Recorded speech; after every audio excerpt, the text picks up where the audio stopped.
There goes that man's jockstrap. Oh my God, did you see that? America's team? Yeah, right. Oh, baby, it's a big day in sports. There's nothing like battling it out with your teammates all season long to go win a championship. Green Bay's got it this year. Huge move for them. I think it's going to be a game changer. We have a lot to talk about this busy week in the sports world. Welcome to the In a League of Their Own podcast. Today's episode is exclusively brought to you by Candidips, the best CBD pouches on the planet with all the CBD benefits.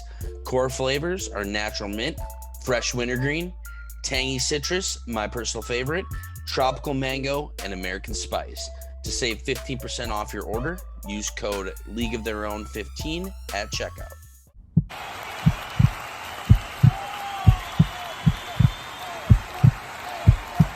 Hello. Another Wednesday, another episode. How's it going today, my dude? Oh, it's going. How about yourself? Oh, just dandy. Looking forward to today's episode. As always, appreciate everybody stopping in here on YouTube. For all of our other socials, make sure you check out the description link below: Instagram, TikTok, Twitter. Today we actually started kind of a new segment on our Instagram. We're calling it a Whoops Wednesday, where all day Wednesday we're going to throw out 10-ish posts, sports memes, bloopers, really any funny content. Make sure you guys go check those out. And feel free to DM us as well if you have any personal videos you want to share with us of sports bloopers or something funny you've seen from somebody else's account. And we'll make sure to shout you out in those posts as well. So go check those out. For our audio episodes, you can find us on Anchor. Anchor distributes us to Spotify, Google Podcasts, Apple Podcasts, really anywhere you listen to your favorite podcasts. 5-star ratings help us move up the charts over there. And as always, you can find our merch at streamerloot.co, also down in the link in the description. T-shirts, sweatshirts, mugs, all that good stuff. You can find that there. Diving into our NFL content for the day, what are we starting off with? Now that the Eagles have won with Gardner Minshew this past weekend here, putting themselves kind of back, I wouldn't say all the way back, but they kind of put themselves back in that race for the NFC East. Do you think the Eagles stick with Minshew mania, or do you think Jalen Hurts goes back to QB1 when he's back healthy? I mean, I feel like I've seen sources talking about, we're rolling with Jalen Hurts when he's healthy, but the situation in Chicago has taught us this year that you can't really until you see the guy on the field, you can't really go by what's said on a Wednesday or a Tuesday the week before.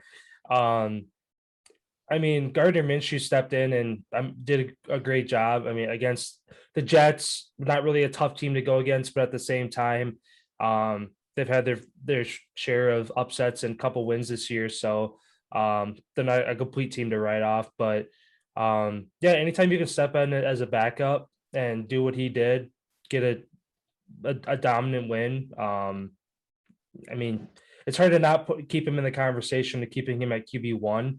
I don't know. I mean, Jalen Hurts is a big part of the run game, which is kind of what the Eagles have found their bread and butter in the past 5 or 6 weeks, where they finally got some wins put together. Minshew is a little less mobile. It's not really a part of his game to run as much as it is for Hurts. So I feel like because Hurts fits better into the offensive game plan, I could see them going back to him. But I feel like if there's any doubt that Hurts is not 100% to go, I feel like it wouldn't hurt to keep Minshew in there as well. Yeah, I'm going to agree with a little bit of what you said there. He stepped in and did a phenomenal job. Shout out to him. But as we've seen in years past, when he has been the starting quarterback, granted he was in Jacksonville, 2 games a season, he would light it up, and the rest it's kind of like, what are you doing? Yeah. And kind of like what we've seen out of Teddy Bridgewater this season and everywhere he's been. He lights it up for about 6-7 games, and the other games it's like, what's going on? I think they go right back to Hurts when he's back. Obviously, like you said, their run game has been their bread and butter, averaging over 200 yards their past 4 weeks. I think that's what they got to do to be successful, especially when scoring points, gaining yards here is going to come in clutch down towards the end of the season and time of possession, and you do both when you can run the ball successfully. Look at the game on Monday night. Prime example of that. If you can run the ball and just dominate the line of scrimmage the whole entire game, there's no reason you have to risk it by throwing the ball down the field. So this Eagles team, deadly with Jalen Hurts back there at the running position, just like you said. Yeah, definitely going back with him. I could see this potentially being, this could have been, I feel bad for Gardner Minshew, honestly, just for the fact that he hasn't really got a chance to showcase himself. Obviously, being in Jacksonville for that, having nobody around you, and then coming here, it's like, too bad he couldn't have went to Carolina or somewhere where he actually, Denver, somewhere where he actually would have had an opportunity to start some games and prove himself. Just stinks for him that he kind of only has one game, and unless the team's going to, risk it on that to go get him, I don't think that happening. I just feel bad for the guy, kind of, because he's the energy that he brings is phenomenal. Yeah. I guess the one upside for him, though, is, again, next offseason, everybody, the cap going up, a lot of quarterbacks, a lot of players on one-year contracts ending the season. He might be able to touch the market next year for a team that is going to have a QB battle where they bring in two vets that we're not going to roll with one. We're going to go through camp, whichever one comes out the other side better. Yeah, but is any team calling Gardner Minshew being like, you're in a QB battle for number one? No, it just doesn't make sense. Like, and that's why he got screwed over. It's like he could have been in New Orleans too this season. Yeah. Well, I guess one, you bring him to maybe New York, Giants. Daniel Jones, you're on the chopping block. If you can't get your shit together, you're gone. Minshew gets the nod up there. Yeah, as long as he can find himself in the NFL as a backup quarterback somewhere, that is always a possibility. Being that number two, you're always that guy that's going to be getting those calls and whatever from other teams being like, hey, you want the starting job if you're coming over here. So if he can keep himself relevant, stay in the NFL, I don't know what his contract looks like, but hopefully he gets to prove himself at some point before it's too late. Yeah, transitioning in here to kind of talking about Monday night's game, taking into consideration the weather conditions from that game in their loss to the Patriots, are you concerned for the Bills down the stretch to stay relevant in the AFC? Even though, again, kind of that asterisk next to Monday night's game, given a ground and pound game on both sides, when the Bills are a pass-heavy offense. I am actually pretty concerned for the Bills at this point. They have Miami closing right on their heels, and Miami has been looking very good as of late. They play the Bucs at Tampa this next weekend, so they'll really get to prove what they have. Then they got to play the Panthers, which you don't know what you're going to get. Patriots, obviously you're playing them at their house this time. Atlanta, you don't know what you're going to get with Atlanta. They've held a couple teams really close, and other games they've got blown out. And then last game of the year, the Jets. Could they be the spoiler? I feel this team actually, it is concerning to me at this point because I could see they could end up finding themselves out of the playoffs, like not even making it. I was thinking the same thing, kind of with the AFC, how the NFC was super tight all year. The AFC is finally starting to get tighter. Well, and you look at the teams that are on a roll, because this is the time of year where if you catch fire and you can roll this thing all the way to the end of the year, awesome. AFC, the teams that are currently on a winning streak: Colts 1, Steelers are on a 1-game winning streak, Chiefs are on a 5, Chargers have finally turned it around in 1-1, Dolphins are at a 5, and the Patriots are at a 7. So how many teams is that? 1, 2, 3, 4, 5, 6. How many playoff spots are there? 7. Mm-hmm. And you have the Ravens that I didn't even mention in that conversation. You have the Bengals. The I didn't even mention Titans, Dolphins.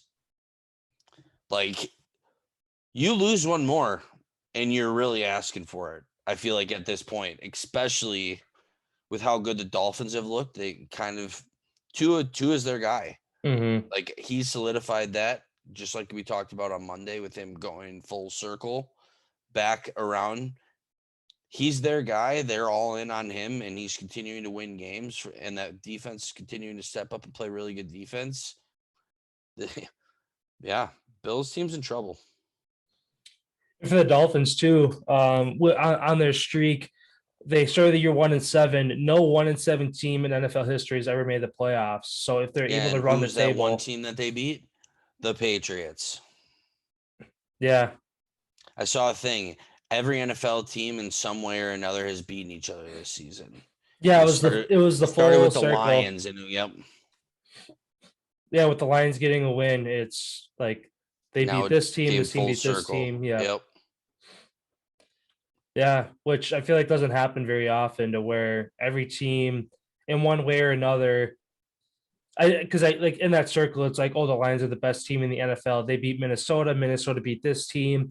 The team that Minnesota beat that team. So it's like it comes all the way back around. Thus, the Lions are the best team in the NFL. It's always one of those funny circles that comes around. But just looking the Dolphins schedule: Jets, Saints, Titans, and the Pats. They have a bye this weekend. they could easily win three or four. Easy 3 wins. I think toughest one is going to be New England to end the year. Well, and is Derrick Henry? That is the first week, potentially January, the beginning of January, that they could potentially have him back. Mm-hmm. Actually, thinking about it for the Patriots, if they're able to go on a roll before then, they could have the 1 seed locked up. They rest all their starters. Easy win for Miami to end the year, sneak into the playoffs. Over the Bills. Yeah, they could do that to say, hey, Bills, fuck you. Yeah. We're going to rest. That's just like this weekend. Minnesota loses and we win, we clinch. Yeah, I brought that up on Monday, kind of doing the math on it. Yep, that's what it is. I saw a post somewhere today. Yeah. Which, who does Minnesota play? Because the magic number was 3. They play Thursday night against the Steelers. Oh, tomorrow? Tomorrow. Mm-hmm. Oh. And Thielen and Cook are both supposed to be out again. Yeah, it's going to be tough, especially that's like we always talk about Kirk Cousins in the MVP conversation. That Steelers defense is going to be a huge test. If you can get past them, drop 3 or 4 touchdowns, 300 yards. All right, Kirk Cousins, you're the MVP front runner now. If he struggles, go out there, gets shut down. All right, maybe he's played easier defenses than we've thought. And it's going to be a test because this is a primetime game. Usually where he struggles, this is a Sunday night, or this is a Thursday primetime night of, a big game affair. Granted, it is at home, which is going to help him out with the skulls rocking. But the Steelers team, I liked what I saw last week. They grinded it. Ben showed that he's got one more run. And I feel like with him, with all the news literally basically saying that this is it, this is his last run, I feel like that coming out in the middle of the season just inspires and gives everybody else a little extra energy. Let's do it for Ben. Like, let's do it for him one more time. Yeah, and like you said, he's elevated his game. He's like still moments of like, okay, you could tell he's getting old, but they're like last game again to beat the Ravens, who were at the time the number 1 seed in the AFC, like on the road and in your division, to kind of keep your division champs hopes alive. Like, that was a big win for them. Yes, it was. And you have the defensive player of the year on your side also. Mm-hmm. All right, my next question here. Speaking of the Pittsburgh Steelers, do they end up in the playoffs? Oh, well, they're one spot out right now, correct?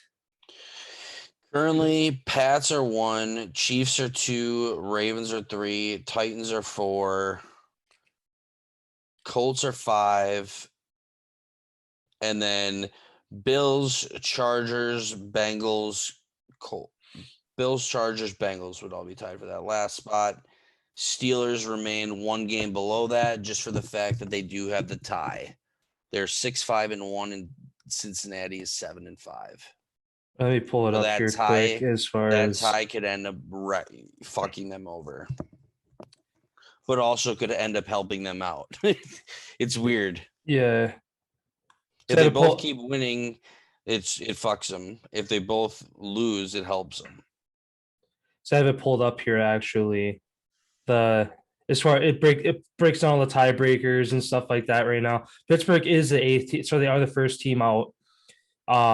Their tie actually helps them because they're 6-5-1. Colts 6 losses, Vegas 6 losses, Cleveland 6 losses, Denver 6 losses. They beat all those teams by a tiebreaker, having a loss instead or a tie instead of a loss right now. Oh, so a tie is better than having that win on your record? It's better than having loss. Well, because like you said, the Colts are 7-6. Yeah, and they're above them right now, according to like if the season ended right now, Pittsburgh would be the eighth seed, the eighth team in the AFC.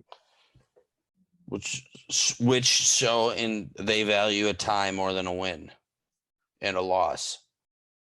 Just one less loss, I guess, is what they're weighing all these teams under them for. Considering a tie a win. Yeah, I guess so. And it was against the line. Because it's based off win percentage. Because Colts are 7-6, they have a 53.8% win percentage. Pittsburgh has a 54.2. Yeah. So technically they have a better record, even though they have one less win. And it was against the Lions too. Yeah, I could take it into consideration. Like they'd be in the driver's seat if they would have won that game.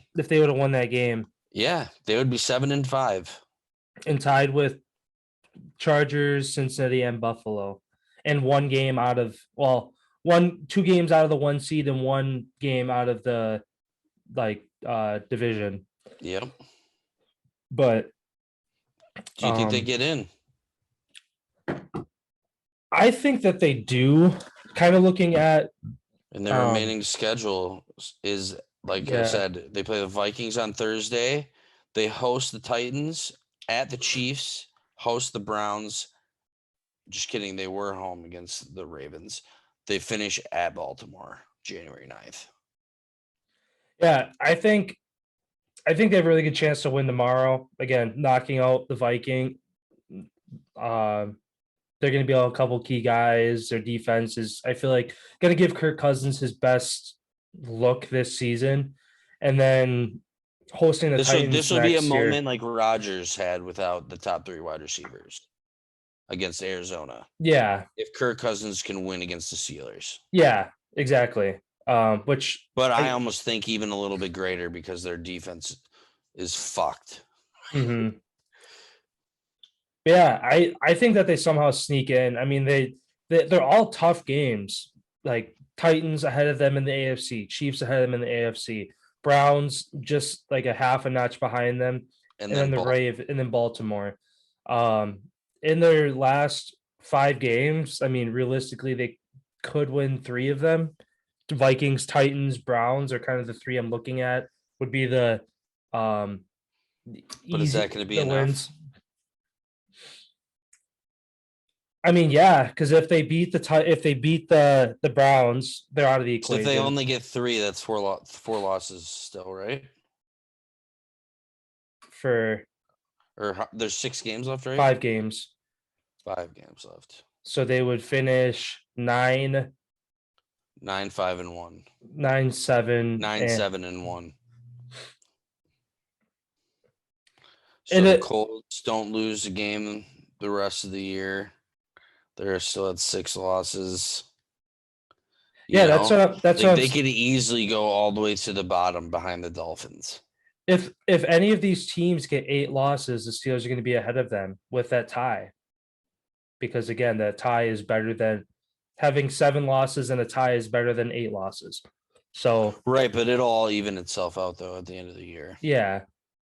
I mean, if they do make it, I feel like they're going to be a 6 or 7 seed. I don't know. like you said, a lot of energy to go try to make one more push for Big Ben and is what's looking to be like his last season. So if the Steelers win tomorrow, Baltimore and Cincinnati lose, Steelers are number 1 in their division. Is that what you're telling me? Being 7-5-1, and the Ravens will be 8-5. No, because they'd be tied for losses. No, they'd have one less loss. 8-5 No. and no 7-5, 7-5-1, 8-5-1. That's the equal amount of losses Ravens are still at. They'd need the Ravens to be 8-6. If the Ravens end one more loss than the Steelers get. But if they have the same amount of losses, then that hurts them. Yes, because that means that the Ravens will have one more win. So then, like you said, if the Steelers lose tomorrow. Yeah, I think I saw for both teams, Steelers, if they win tomorrow, their playoff percentage goes to like 40%. If they lose, it's down to 10. Vikings, if they win, it's up to like 35. If they lose, it's like 6%. So both teams, it's a win or lose. It's a winner, like you're done for the year kind of game tomorrow for both teams. I don't know. It's gonna be interesting, just because again, it's gonna be a Kirk Cousins air show without Dalvin Cook. Madison gets the job done, but not quite like Dalvin Cook is able to. But again, Justin Jefferson, he's unreal. So if he has a game, who knows? But it reminds me of Randy Moss. Mm-hmm. Tall, skinny, lanky, fast as fuck, and can just get up, and he catches everything. Mm-hmm. In the same situation as looking at that last game against the Ravens, very similar to the Dolphins playing the Patriots. If the Ravens lock up the 1 seed going into week 17, they rest their starters, Steelers get in. Very similar situation there. So if you're Miami, you want New England to lock up the 1 seed by week 18. If you're the Steelers, you want the Ravens to lock up the 1 seed by week 18. But the Ravens ain't just going to hand you a conference game. Or division, yeah.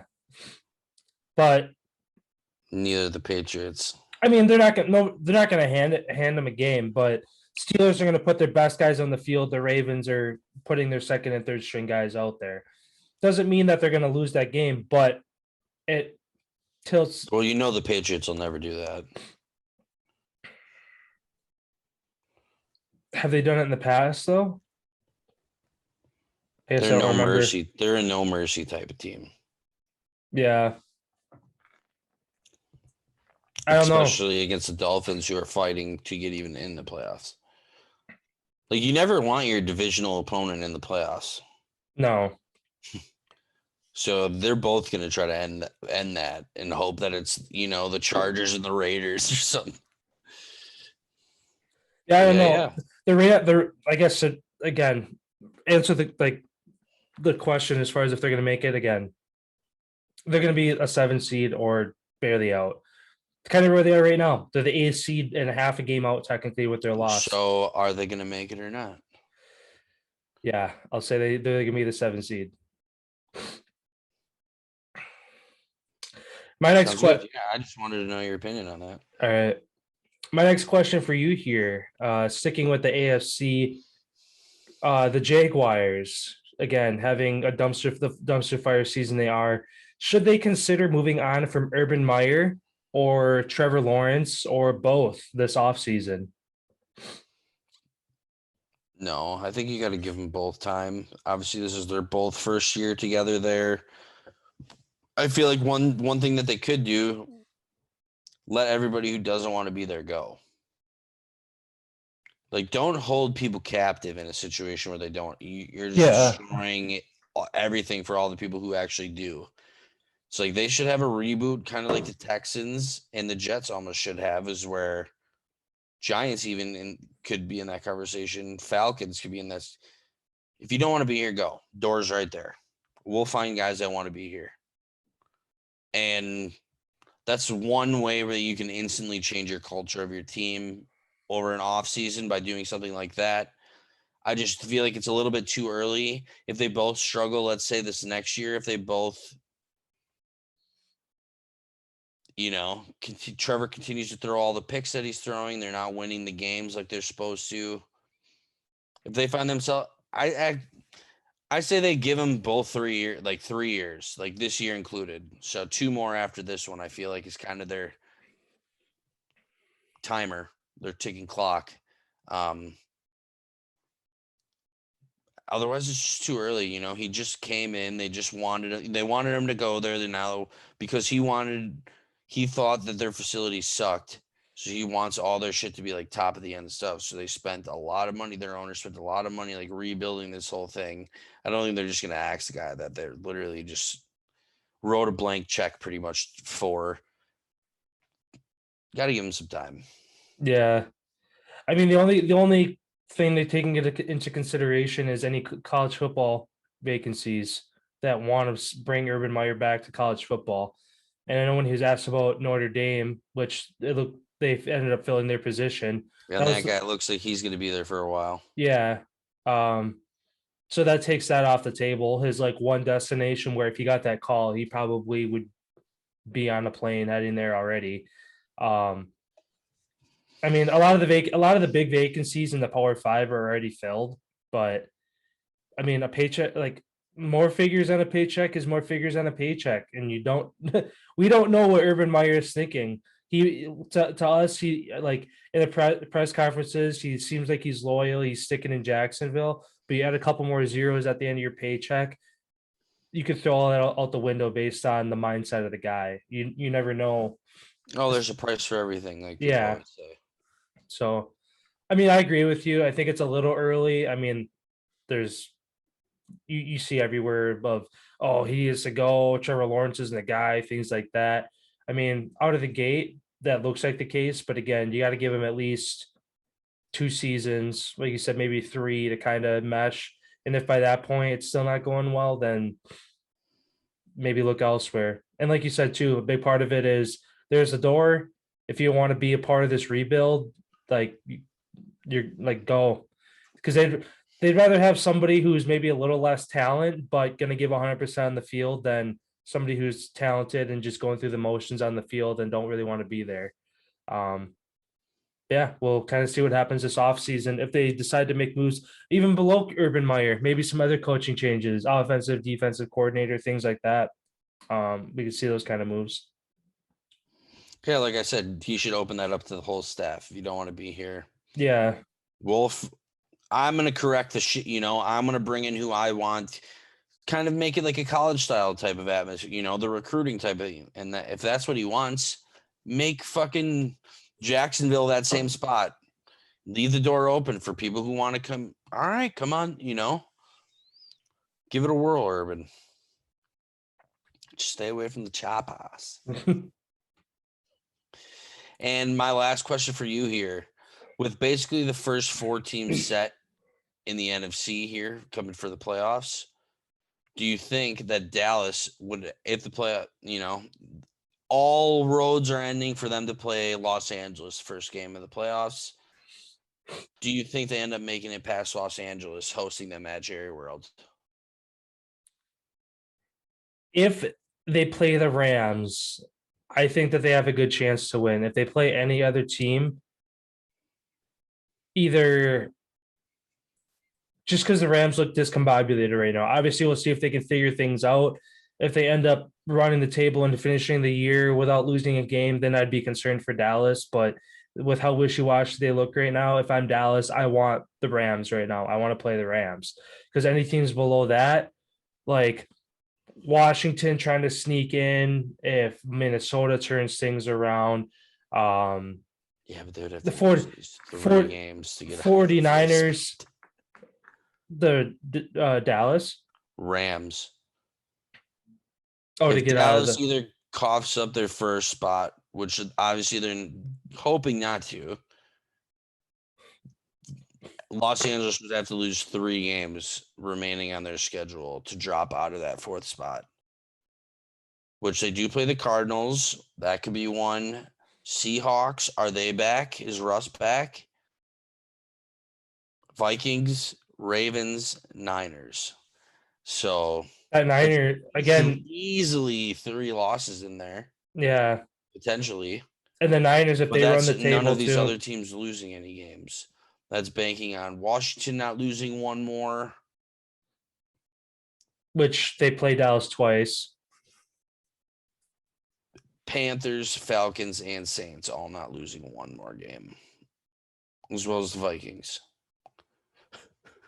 It's not likely. No, It's looking like that's going to be, unless Washington surpasses, that's basically that's the best chance right now for a team to catch Dallas is Washington. yeah, Their fate is in their hands. I feel like the Eagles, one more loss, I feel like we can almost take them and put them at the latter half of the situation. Like a lot of probables are going to have to happen for them to even have a chance. mm-hmm. But yeah, Washington is that only team right on their heels. Yeah. I mean, if, like I said, given the current stance of the Rams, if I'm Dallas, I want the Rams. If 49ers make a run, that'd be a scary team to play. Washington, if they keep their streak going, there'd be a scary team to play. If Dallas doesn't play the Rams, then I could see a first round exit. But right now, they seem like the best team to match up with right now. All right. I personally think that they lose to LA.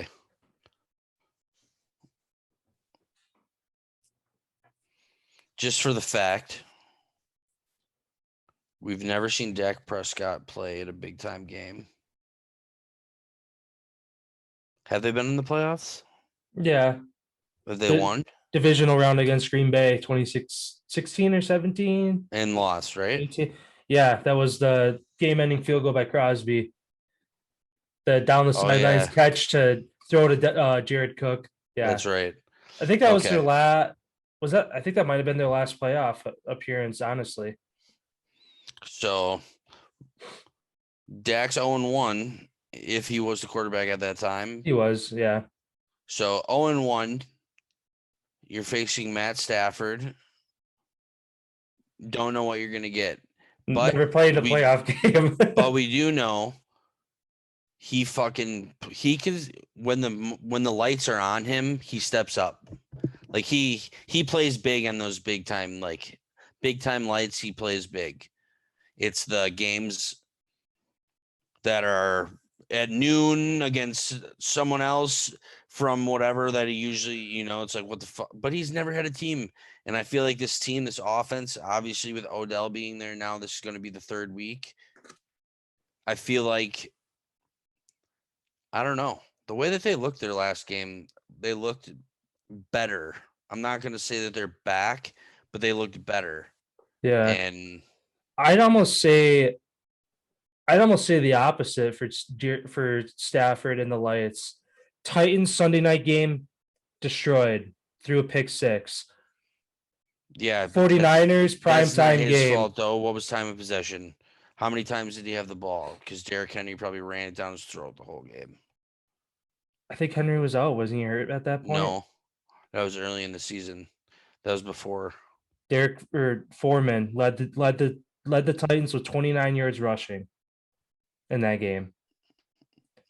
Stafford 2 picks, including the pick 6.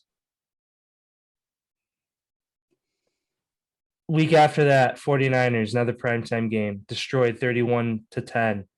2 picks, including a pick 6. Packers destroyed, pick 6. All primetime games this year. Stafford has not stepped up. Before that, have they played any other primetime games?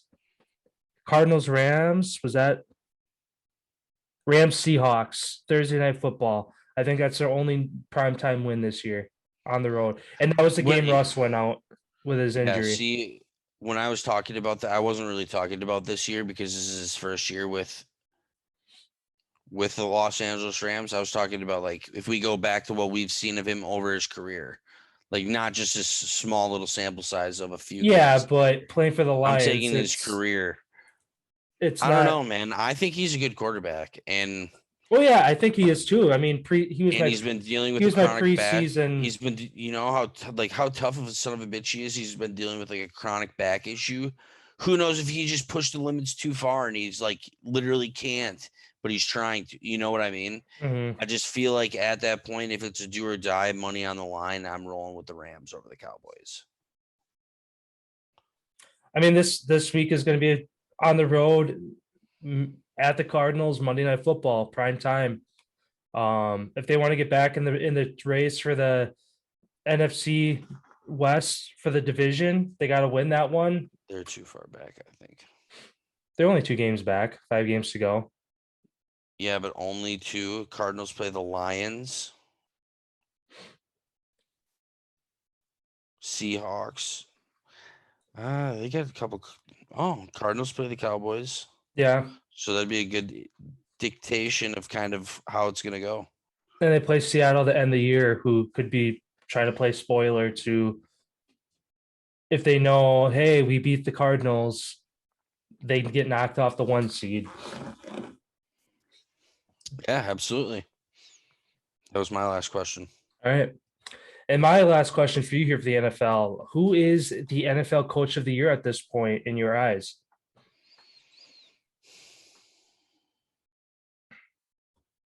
There's kind of 2 that I have in my mind, both that I could put on there. One, Riverboat Ron, the Washington football team. I'm going to put his name in that discussion just for the fact that they snuck into the playoffs last year and they kind of had their falling out at QB1. He goes down early in the season. They're back to this guy that they don't even know. They're on a 4-game heater right now. They kind of turned shit around. I mean, I feel like you have to put his name in the conversation. You also, personally, Brian Flores of the Dolphins. I feel like his name is the other name that I'm going to throw in that hat right now for potentially being coach of the year. Just due to them being on a heater right now, if they make the playoffs, what a turnaround in that franchise. And then for the 3rd place spot on that list, the 3rd name I would put in is Frank Reich, the coach for the Colts. That'd be who's that 3rd spot. I know we don't know really anything. We never hear anything about the Cincinnati Bengals coach, but hey, he's kind of right there too. So I would add him to the conversation. I just don't know who he is. Yeah. One that I'm going to add, and it's kind of, I mean, he's probably won it multiple times. I don't know if he has or not, but Bill Belichick, after one down year, he's able to turn. After the start that they had this season, they're rolling. Rookie quarterback. All the like. How many times has Bill Belichick won Coach of the Year? That's what I'm saying. I assume he's won it. I don't know if he has though. Like I'm just assuming. I'm looking right now because I feel like the NFL is just like, we know this guy, dude. But that's just a monster. But that's the thing. How could to do what he's done for so long, one down year, all right, let's rebuild. Boom, we're back to the top of the AFC in 1 year. There's not very many coaches. I mean, the only other coach that's done that really is Matt LaFleur after 2 shit years in Green Bay, back-to-back 13-3 seasons. There's only a few coaches in the league that are able to turn around a team in 1 year. And speaking of Bill Belichick, after the game on Monday, he now has become the betting favorite to win Coach of the Year. And he has won on 3 occasions, 2004, 7, and 2010. So it's been over a decade. Since he's won it because it's expected. At this point, it's expected.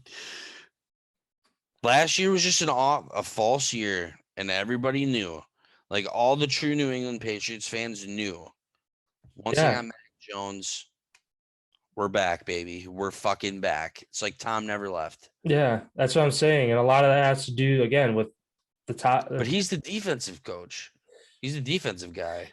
Yeah. Well, I mean, look at their defense then. Their defense is one of the top defenses after one shit year, too. Like both sides of the ball. Their defense is always pretty good, though. Yeah. I don't know. I mean, I like the coaches you put out there too, but just another one I think that deserves worth mentioning. I didn't even know he was now the front runner for coach of the year. That's Yeah, funny. NBC Sports wrote that 21 hours ago. He now is the betting favorite according to Vegas. Hmm. Best odds to win. But yeah, good. Hey, I'm right behind you. I feel like he's deserving of it, but I'm almost Yeah. in that category of where that's expect. People You know people who like to the see New somebody England different. Patriots are with Robert Kraft and Bill Belichick. You know what you're gonna get. Yeah. Excellence, the highest fucking standard that you're gonna see them, every single one of them push to their best. You know, like even if they go 9-6, that was their best that they were gonna possibly do. Mm-hmm. You know, it's not like, oh, the Packers when we were under Mike McCarthy, it's just like, oh, could we have ever went undefeated? You know, it's like you can't ever say that about Bill Yeah. because you know that they're getting the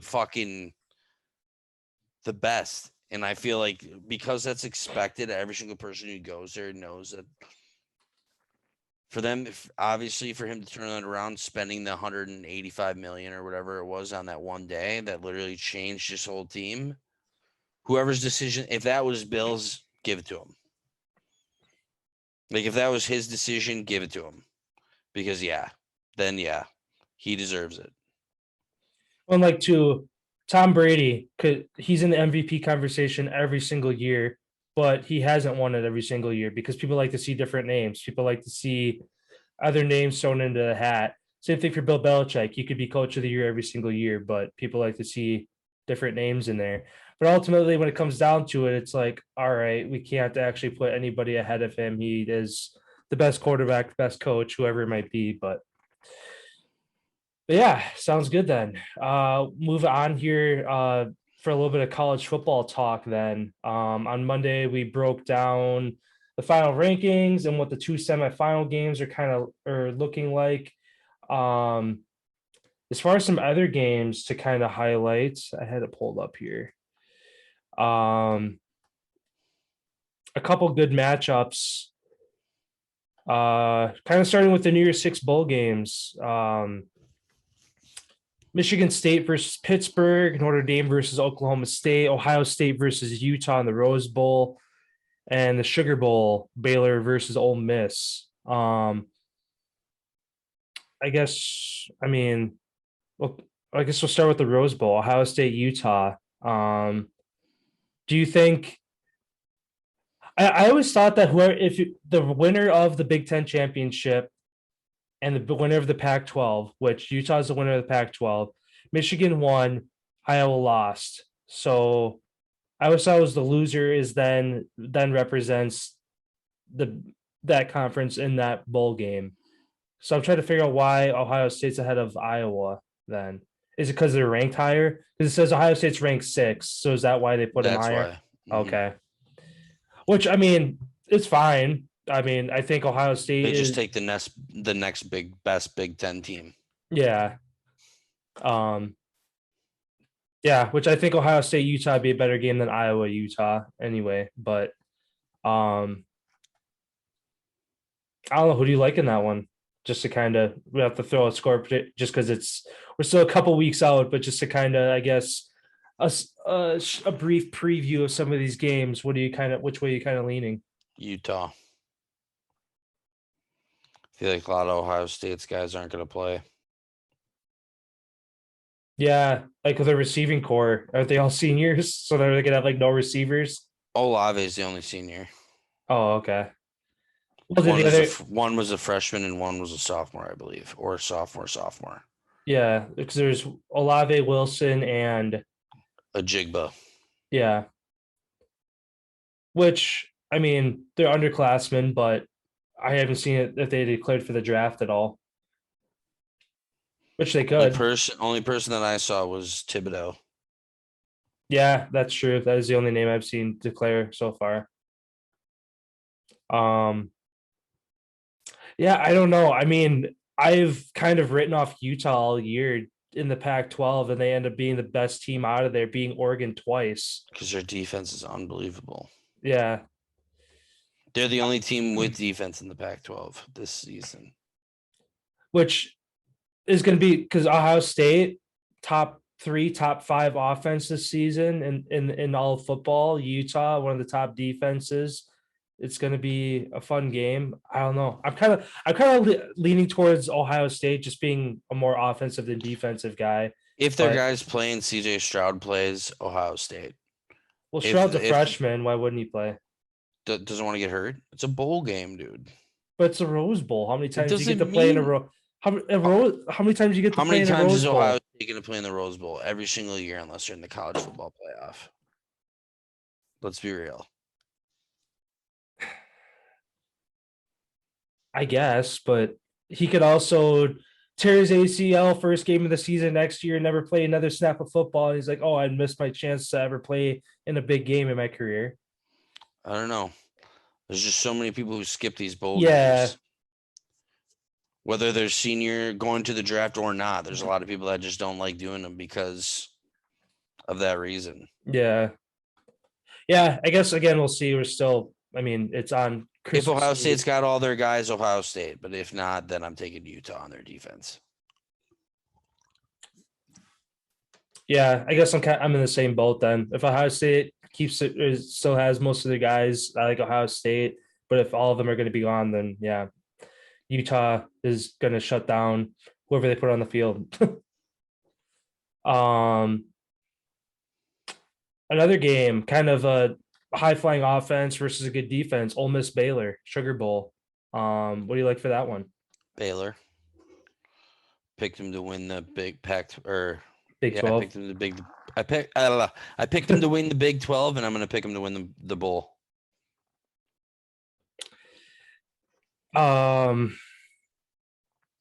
Again, it's being this far out, it's hard unless you look at the roster and see who's playing or not. Again, Ole Miss, as good as their offense is, I would lean with Ole Miss, but again, pending to see who's playing, who's not playing. Yeah, because their quarterback's draft eligible, correct? I don't know what year he is.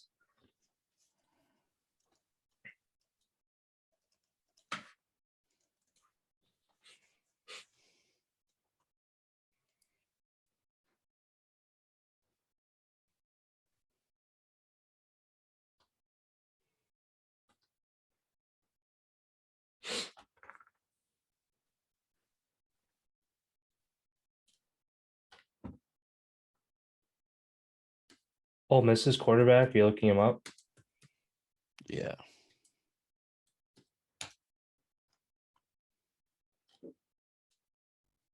Matt Corral.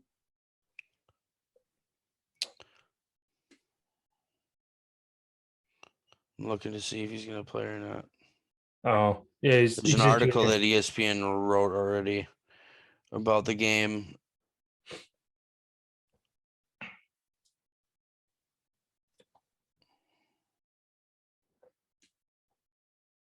I mean, he's a junior, so he could declare if he wants to. Redshirt freshman completed his first 17 passes in the Big 12 title game. Matt Corral says he won't return to Ole Miss in 2022. So he's done this year. Yep. So they're without their QB. Well, it says he announced that he played his last home game for the Rebels, but plans to play if selected to a bowl game. Sports Illustrated. Yeah, it says the best offensive player is left tackle Nick Broker, the key to the entire O-line. They must protect Corral, who dealt with a nagging ankle injury for much of the second half of the season. There's still no indication if he's going to for sure play or not. But he's been hit by the defense the 13th most out of all quarterbacks in FBS. So he's got a shit O-line. Yeah. But their defense, they have 4 players with 4 or more sacks. Yeah, I guess we'll kind of highlight some of these more once we kind of see what the rosters are looking like. Oh, dude. Matt Corral's not skipping bowl game. He will play. Yeah, that's what I just said. Sports Illustrated. He's expected to play. Yeah, he posted something saying he was playing. Oh, Found it. But yeah, all right, it's confirmed. Cool. And I guess one more game, a non-New Year's Six game, kind of worth looking at. Oklahoma, Oregon. In the Alamo Bowl. I ain't watching it. How many guys in Oklahoma aren't going to play because they're going to USC next year? Oh, yeah, that's true. Oregon, Thibodeau just said he's not playing. How many other guys on their team after their coach just departs? Both teams, their head coaches said, peace. This is going to be a shit show of a game. Yeah, I completely forgot about that. Yeah, both head coaches literally just said, peace. Even though Cristobal at least told these guys that he was going, Oregon's coach. But he went to Miami, right? Correct. And yeah, looking at the rest of these games, I mean, again, there was 46, 47 bowl games total this year. So again, it's if your team didn't completely suck ass this year, congratulations, you probably got a bowl game. But yeah, we'll kind of highlight some of these more as we get closer to bowl time, who's declaring for draft, who's going to play in the bowl game, who's sitting out, and we'll kind of get a better idea what some of these matchups are going to look like. Moving on here then to the NBA. What you got over there? What's your first question? Oh, switching it up on me. I like it. Last night, the Lakers' big three of LeBron, AD, and Westbrook all combined for 61 points in what appeared to be their best collective effort so far this season. How many more games do they need to string together like this one to convince you that they are going to be a playoff contending team? Or do you think last night was a fluke and they're still not really in the running in the West? I don't think last night was a fluke. Last night was we got to see their defense on display a little bit here and there. I ain't going to be convinced until they win more than five or six games in a row. Until they can show me that they can show up at least for 6 straight games, 7 games straight playing good defense, I'm not convinced. Yeah, I'm in the same boat. I mean, the Lakers are kind of on the bubble right now. They'd barely be in as a 6th seed right now. I don't know. I think there's a lot of teams under them that are going to end up going on runs, and they're just going to keep flying by the seat of their pants. Again, one thing that they kind of took care of last night was turnovers. They're, I think, third or fourth worst in the league for turnovers per game. And last night they had one of their best ball security nights I've seen in a while against a Celtics team that in the East is trying to make a run as well. Quick pulling it up to see what they ended up for turnovers last night. Oh, so they still had 16, which is more than I think they've been averaging 15 and a half turnovers a game. So they ended up higher than their average, which I don't know. I guess if the turnovers is just going to be a staple of them this season, pun intended, with Staples Center getting tore down, or the name getting tore down. Yeah, like you said, defensively, they held the Celtics to 102 points, which is one of their best defensive efforts. But I'm in the same boat as you. They got to win at least a handful of games in a row before I kind of give them the nod of, okay, they're going to be a decent team in the West. Sounds good. All right, then over to my first question for you. Who do you think is the greatest player to ever play the game, in your opinion? And then a second part to that question, if LeBron is in that conversation at all, if he wins another one, do you think he sits on top of the GOAT conversation? I'll start with LeBron. I don't think he is going to win another one, for one. And two, if he did, I don't think it would put him up there because of how much firepower he's had to bring in around him, and he's kind of taking a backseat to this Lakers team now. That, like, I'm not saying that they'd be able to win a chip without LeBron, but he's taking less and less of a role. Again, being injured, being on the court less, Westbrook running the offense, AD kind of being the most consistent scorer for that team right now. So yeah, I wouldn't put him in the GOAT conversation. So that, with that being said, I wouldn't say LeBron is the best player of all time. I'd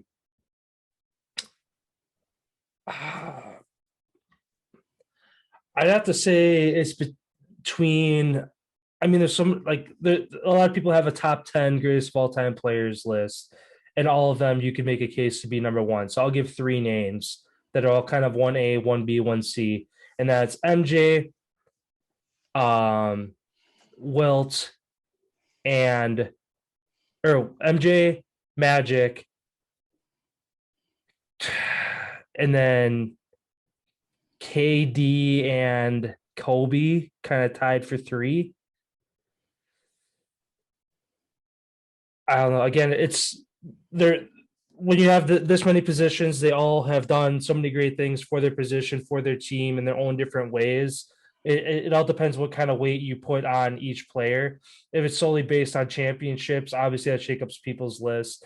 Better score, that shakes up the list. But that's why I said in your opinion, because yeah, it's whatever you want to say, whoever's your greatest. like, so what was your three again? Well, it was four: MJ, Magic, Kobe, Durant are like my four, and Kobe, Durant are like too close that I don't really want to put one over the other at the moment.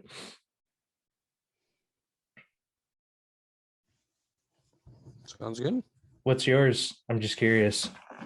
Do you have one that's just like, oh, it's this, no doubt, or are you kind of in the same cup, like, handful of guys? It's between one of them. As much as I think it is LeBron. Like, I think he's for how he changed the game, how he grew up with social media, being a part of the whole thing. Like, I don't know, dude. Like, he's played almost 10,000 more minutes than Jordan. Like, he's got 4,000 more assists, 3,000 more rebounds. Like, he's only played 300 more games. Like, it's just crazy, like, how long LeBron has been able to play and be there at that level. That's why because of the longevity, I would put him 1A. Jordan, I'd go 1B.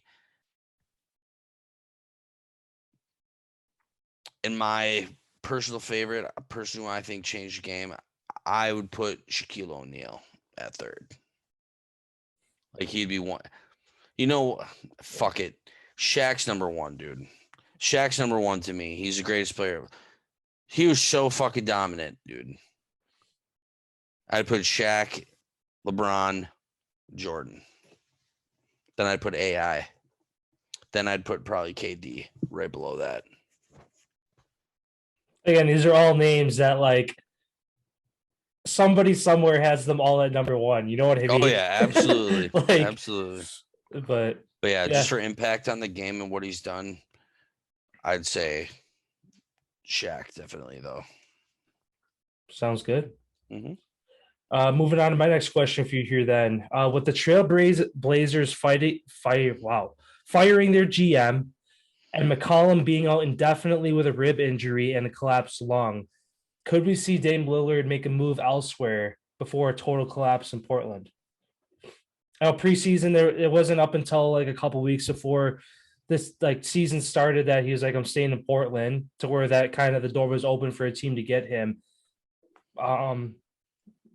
Again, he has his own injury. He's got an abdominal injury. I think he's expected to be back this weekend, I think. But yeah, McCollum out for the long time being, those two being the top scorers in the team.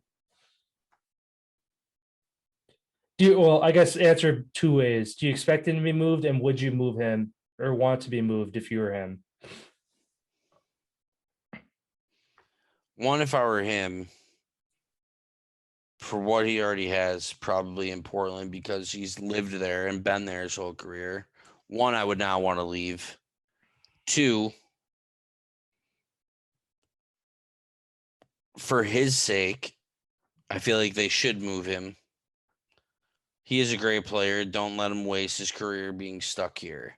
Unless him and McCollum, they're boys, unless they both are just like, we're both going to ride it here for our careers. But I don't think that they're going to move him. I don't see that happening. But if he were to want to, get out of there, I feel like they easily should. But I just don't feel like that's going to happen. I still feel Ben Simmons is going to be coming there. Which again, you said a part of that trade was McCollum going to Philly. It was originally, yeah. That unless they restructure that knocks back a couple of weeks, if not a month. Again, they said he's out indefinitely. So who knows? Like, indefinitely usually means at least a month, unless but there's really no timetable. Yeah, because again, a collapsed lung, if you can get that back to strength, and a ribs, if it's cracked ribs, broken ribs, like what exactly it is. Yeah, we'll see what happens there. But it turns out there's already been some offers for some teams. Just looking at it, even though he signed through because he signed that extension, kicks in. He's signed through 24-25, 4-year, $176.3 million. So, yeah, that's a lot of money for a team to take on. Yeah. But Philadelphia supposedly and New York. They didn't say which New York. Knicks would make more sense, but Brooklyn fucking has the deepest pockets I've ever seen, just bringing in guy after guy after guy. All taking little money, though. Yeah, that's true. That's true. Like, that's the only way you get it to do it is if everybody buys in. Because if one asshole says, nah, I want to get paid. All right, no room for you, no room for you, no room for you, Yeah. Creates a huge problem. And that's why Tampa, everything's been going smooth down there for football. Everybody's willing to, all right, let's go try to get another one. I don't care what you pay me. Yeah. Yeah, sounds good. My last question for you for the NBA. Do we see the all-time three-point record fall tonight? Do you think Steph hit 16? I know when he was asked in a presser yesterday, like, hey, he was obviously aware of it. And again, ironically enough, they play the Trailblazers, who are without McCollum, Lillard, Nasir Little, who else? And like 2 or 3 bench players. The Warriors are 14-point favorites in this one at Chase Center in San Fran. Portland is 1-10 on the road, one of the worst road records this season. Without their top 2 scorers on the team, they're not going to have really any defense. Cody Zeller, the backup center to Nurkic, is also out. Who gives them COVID?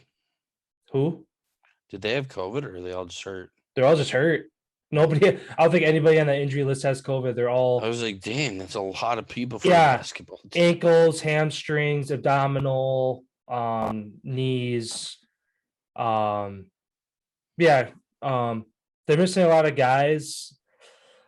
And it'd be really cool to see if it's done tonight, just for the sake of passing Ray Allen's all-time record.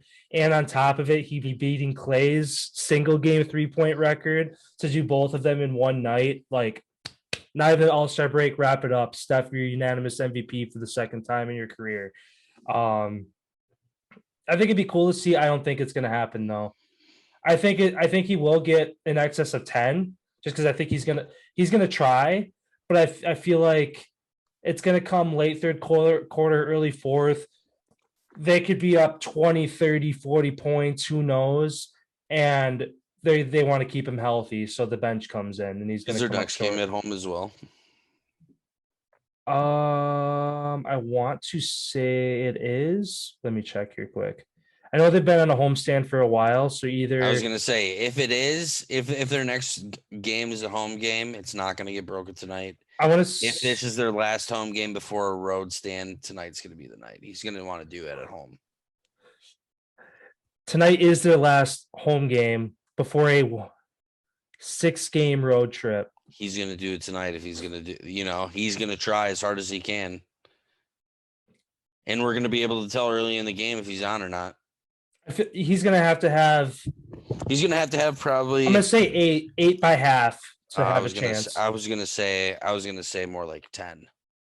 Yeah, 10 would be, yeah. Just because, like I said, late third, early fourth, if they're up big. Sorry, bud, you're gonna break the record. It's not gonna be at home. We're gonna rest you. We're up 40. We don't need you out there. Or is that the time you say fuck it, and that's when you get him the record?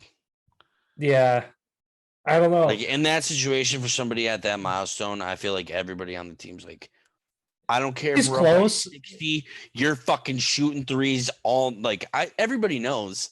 Yeah. Everybody's gonna be giving him the ball, trying to get him the shot. Portland probably even knows this record.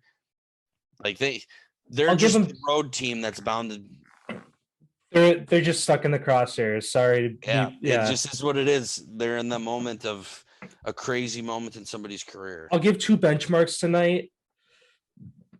I like your 10 at half. 13 by the end of the third. If he has 13 by the end of the third, then he goes for it. Because he only needs 3 more. 14. I was going to say 14. 10 and 14. But if he's shy, looking at, if he's shy at 10 at half, then I don't see him going for it. But if he doesn't hit 4 after the first quarter, not even a chance. Yeah. So he's got these benchmarks to hit as the game goes on. Because 4.44 is 16. Yeah. You need 4 a quarter to break the record. Yeah. That's the number I'm looking for. If he doesn't hit 4 that first quarter, already puts him behind the 8 ball, then he's going to try to do too much. And when you try to do too much more times than not, you don't get it done. And I could almost seeing this be like Kobe's last game where they just dish Kobe the rock. It's his last game. Let him. It was like 60-some points he put up in his last game of his career. Yeah, your last game is different than. Yeah, but I'm saying in this case, they're gonna feed they already run the offense through Curry. They're gonna step that up a notch even more. Take a couple possessions away from Poole, Wiggins, some of these other guys. Dumb if you do. But it's gonna be at their choice. Steph can shoot you right. Steph can shoot you to win a game. He can also, like we saw against the Suns, he can shoot you to lose a game. Yeah. How many times you give him the ball when he's not making? You know what I mean? There comes a time and a place for that. Yeah. Like I said, I feel like the number's 4. 4, and then he's got to up it a little bit because the shots aren't going to come as easy. You get a little bit more tired as the game. He's got to be ahead of the 8 ball. Yeah. Yeah, it'll be a fun one to watch, and hopefully on Friday we'll be talking about some history. Two different. Breaking all-time record and most threes in a game record. Yeah, that'd be pretty nuts. All right, man. Over to the ice. What you got? Speaking of highlights, last night, Ducks versus Sabres. For those who haven't seen it, go check it out. One of the craziest goals you'll ever see. A Zegras assist to Milano. Would you put this goal that you saw last night above McDavid's goal, deacon through the whole Rangers defense for goal of the year at this time of the season? Yeah, absolutely. McDavid only had a couple little dekes in there while using his speed. This takes so much hand-eye coordination. The perfect flip to wait for it to come right underneath the bar before you hit it. Obviously, I'm going to say thank you, Buffalo defenders, for standing there and watching it, getting a front row seat to it. Yeah, this is definitely goal of the year. No doubt. No doubt. Yeah, I agree with you. Young kids to pull it off, too. Mm-hmm. It's like, that's sick. On the fly like that, too. Again, where McDavid, I'm sure he slows down the game and he can kind of see it coming to where it's predictable. You can't predict this. Like, you're when McDavid hits the ice, you expect him to kind of do a goal like that almost every night. They had to go back to the 96 Michigan team that actually like pulled off a similar goal to this. Like this is only every couple decades, once a decade, you see a goal like this. It's actually really common nowadays. To see a goal like this?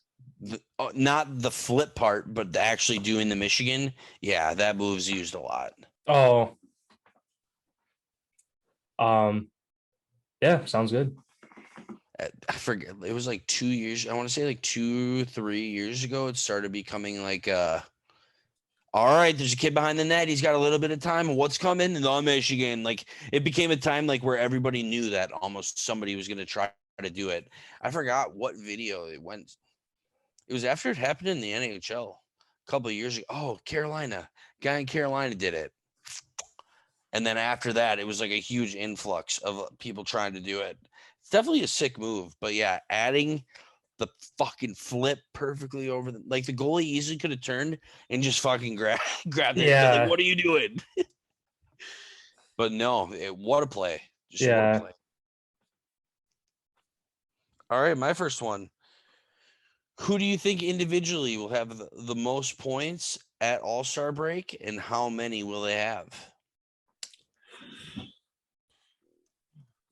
Looking at the leaders right now, Draisaitl, McDavid tied for 43, Ovechkin at 41, and then you see a big drop down to 31-30 and the next two players in the points conversation. So I mean it's going to be one of these three.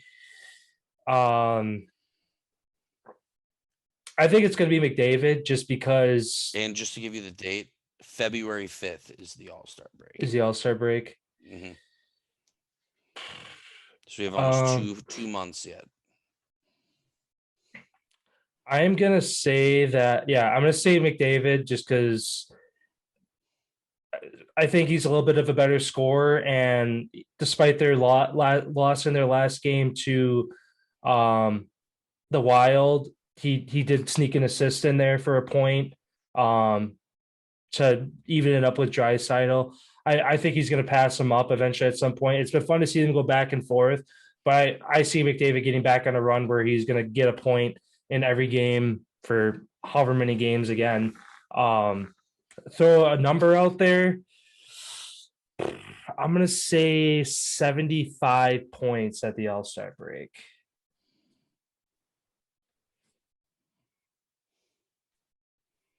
So a little bit less than the production that he's gotten so far. Yeah, a touch, just because he did hit a little bit of a skid the last couple of games to where he isn't putting out 2-3 points a night. He's either been shut out or held to 1 point. I think he does eventually get rolling again, but this little lull of the past week or two, I think, kind of put him behind the 8 ball as far as keeping the production up to getting above 80. So I'm going to say just under 80 at 75.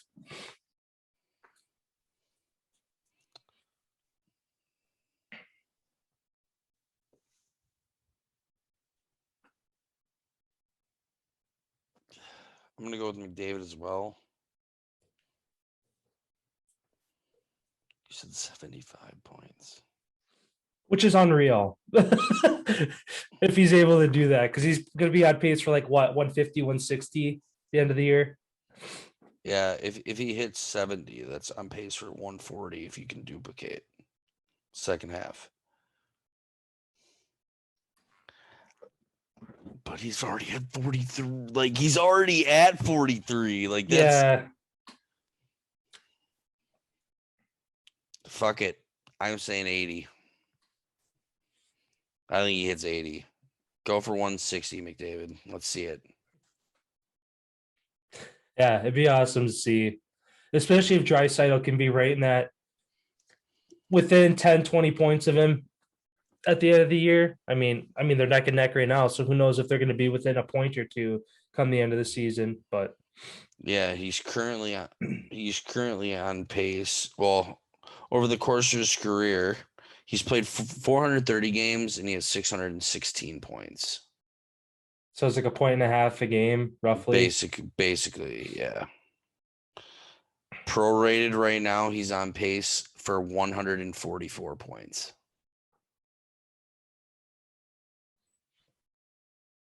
So they're expecting him to slow down at some point. Yeah. Yeah. But this is something that we haven't seen in the Yeah, but NHL still. since Gretzky. Yeah. 20 years ago, dude. Yeah. Sounds good. We'll move on to the next question here. Florida, Washington, and Toronto all sit tied on top of the NHL currently with 38 points. Which of these three teams will be leading the league in points at the end of December this month?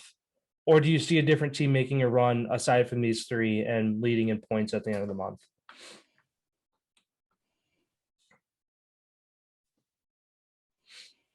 I see the Minnesota Wild being in first place at the end of December. They're on a 7-game heater. Watching them, they look like they can't be stopped right now. Who knows how long the streak's going to go? I'm riding with the Wild. And I wish I would have picked them to get to 20 games first because they're going to be the first team to fucking get to 20. Yeah, I'm actually going to stick with these three teams. I'm going to say that the Panthers are going to be leading. They have 1 game less played than Washington and 2 less played than Toronto. So they have the most games in pocket right now between those three. Yeah, they have the same as the Wild, 25. Yeah. And the Wild are at 37. So again, just 1 point back from these three teams. Yeah, I'm gonna say it's gonna be Florida. If there's a second, I agree with you. I think it's gonna be the Wild. Just with again how hard the Metro is, and Toronto as well. I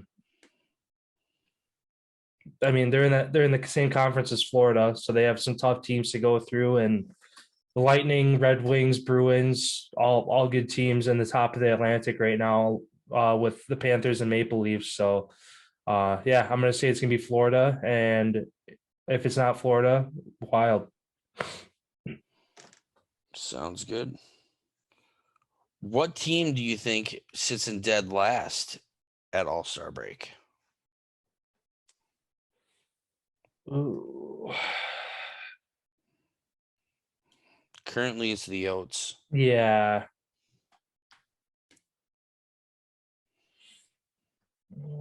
I'm just looking to see how many games. 25.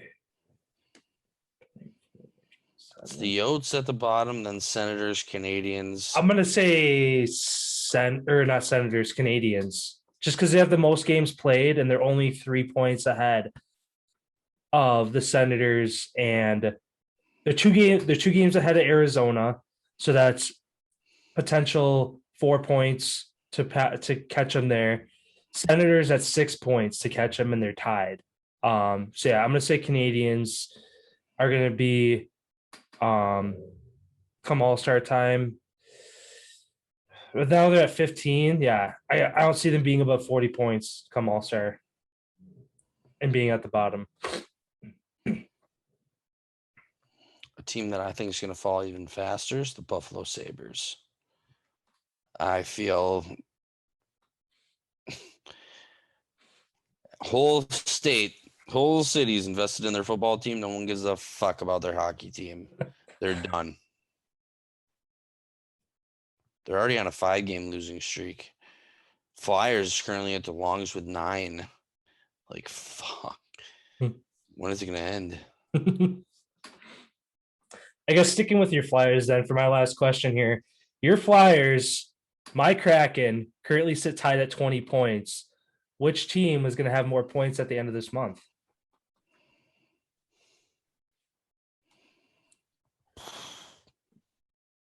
Flyers 23 games played, Kraken 25. So Flyers do have 2 games in pocket.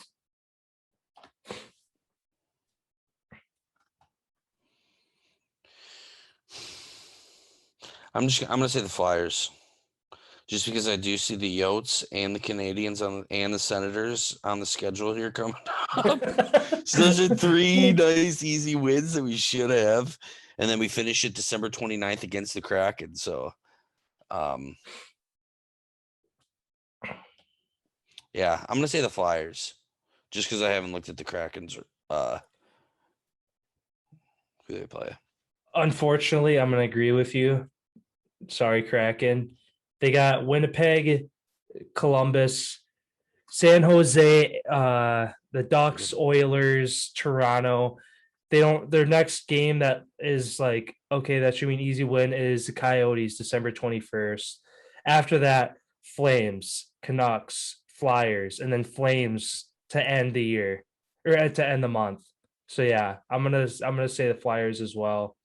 That's a tough stretch. It is a tough stretch of hockey right there. But then after that, it gets easy. I should have made the bet for January. Canucks, Islanders, Senators, Blues, Blackhawks, all in January. But yeah, I agree with you on that one. Sounds good. Then my last question for you here. Do you see any team currently in playoff position not making it by the end of the season? So currently we would have Toronto, Florida, Tampa, Washington, New York Rangers, Carolina Hurricanes. We would have the Detroit Red Wings and the Pittsburgh Penguins would be on the east side. The west side would be Minnesota Wild, St. Louis Blues, Nashville Predators, Calgary Flames, Anaheim Ducks, Edmonton Oilers. Next to in San Jose Sharks and the Colorado Avalanche. Actually, it'd be a tie between the Avalanche and the Golden Knights. So whoever has the head-to-head tiebreaker between those two. I'm going to say in the Central, the Predators, currently sitting in the third spot in the Central, will not make the playoffs. Currently kind of on a skid right now, 5-5 in their last 10. Behind them, Avalanche, again, my one of my preseason cup predictions, the 2 C's, Carolina versus Colorado. Avalanche 7-2-1 in their last 10. And Dallas, one of the best streaks in the league right now, too, 9-1 in their last 10.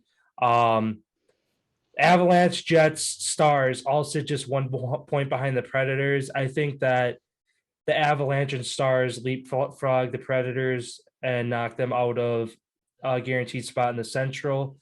And in the Pacific, there's too many good teams over there that I don't think they get a wild card spot either. So I'm going to say Predators.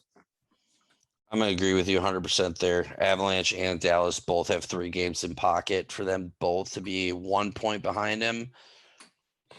They're coming along. Another team that I could see potentially not making it if the playoffs were to end today, the Detroit Red Wings. I could see them. They're a wild card spot right now. I don't know if they're going to be able to hold on in the Atlantic. Because Boston's got 5 less games played than them, and they're only 4 points ahead. Boston would be the only team to worry about. Sabres, Canadiens, Senators. But if Boston passes them, they're not getting in. No. So, yeah. So I'm going to say the Detroit Red Wings as well on that list. They have a little bit of, they do have, Bruins do have 5 games in pocket. And they're 13 points back from Tampa right now with 1 more game played. So they got some catching up to do in the Atlantic. Yeah, sounds good. Wrapping up then the episode then here with my last question for you. Kind of a different question for you rather than statistics. It's more or less a scenario. Which would you say is harder to get, a sack or an interception in the NFL? Like, are you saying if both people are what are you saying? Like myself personally, like my athleticism? Like best defensive back, best pass rusher. Which one has the hard against the best wide receiver, best quarterback, and the best lineman? Like equal going against the best? Equal across the board.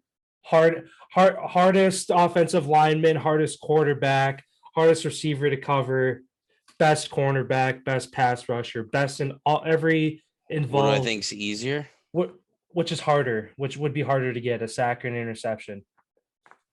Well, it depends. Are you playing corner or safety? If you're playing safety, it's easier. Corner. You're playing corner. I'm still gonna say getting a sack. Quarterback can fucking airmail the ball and throw it right to you. So I'm definitely gonna go sack. You got to fight through the trenches. Big boys, you get double teamed. You got the running back who chips you, the tight end that fuck being on the line, dude. That'd be so tough. And it's just crazy the people who make it look easy. So you're saying a sack is harder? Yeah.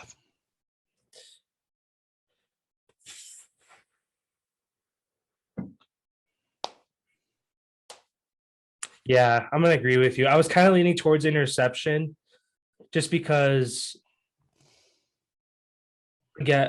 like, you're fighting another grown ass man for the same ball. But in a sack, you can run like a stunt. You can yeah, but no. Yeah, I'm gonna agree with you. I think a sack is harder.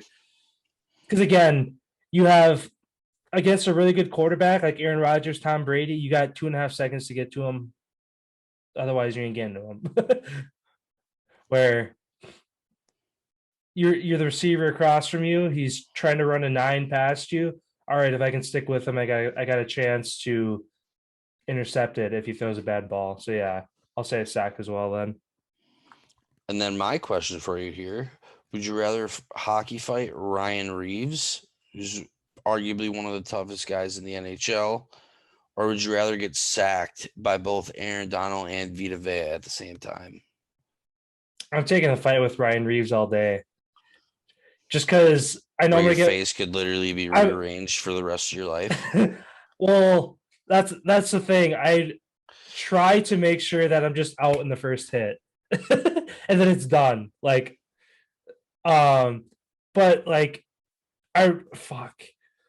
because Aaron Donald and Vita Vea hitting you, landing on you at the same time, broken ribs, fucking say goodbye to your lungs. Those are getting punctured. Like, you're getting your organs rearranged, having those dudes land on you. You think so? For just one hit? Like one hit, one sack, they both hit me at once. Yeah, they both fucking pancake you and take you, like, both are on the edge. They're both coming, they both get you and then fucking slam you down, like, on top of you. Like a hard hit, like a huge hard hit. Yeah. But then for Ryan Reeves, I have to go a whole fight until one of us hits the ice. And he could hold you up. I'm fucking out. I'm out. I've seen it. Fuck. Some people have the adrenaline to fucking literally hold a dead limb body up and just keep fucking. I'm still gonna say Ryan Reeves just because hopefully I get knocked out. Yeah, he's fucking rearranging my face while I'm knocked out, but at least I wake up in a hospital on some painkillers. Aaron Donald, Vita Vea landed on me. I don't want that. Either way, it sucks. It's kind of a lesser of two evils, but I don't know. Yeah, I'd agree with you.